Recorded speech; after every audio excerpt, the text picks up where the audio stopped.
Hello everyone, welcome to another video on how to locate RBC Royal Bank branches and ATMs near you. I'm Yakin from Create Login and Delete, and let's get started. So to locate RBC Royal Bank branches and ATMs, first visit the RBC Royal Bank website.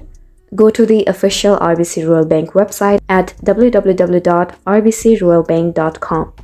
Once the site opens up, you'll be able to see this kind of interface. Now tap on the three horizontal line, the menu button at the upper right corner right here. And now find the branches and ATM section. Scroll to the very bottom and you'll find this Find a Branch section. Tap on it.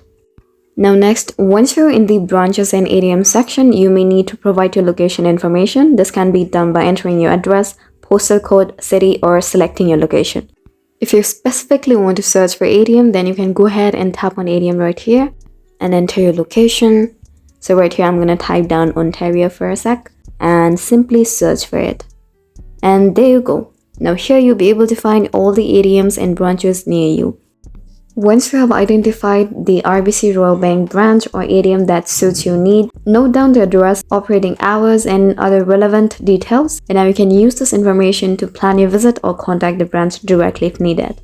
But note that if you prefer to access the information through a mobile device, you can also download the official RBC mobile app available for both iOS and Android. The app usually includes a branch and ATM locator feature for your convenience. And also remember, the steps provided are general guidelines and the exact process may vary slightly depending on any updates or changes made to the RBC Royal Bank website. So I really hope you found this video helpful, and if you did, please like, share, and subscribe to us for more great content. Thanks for watching.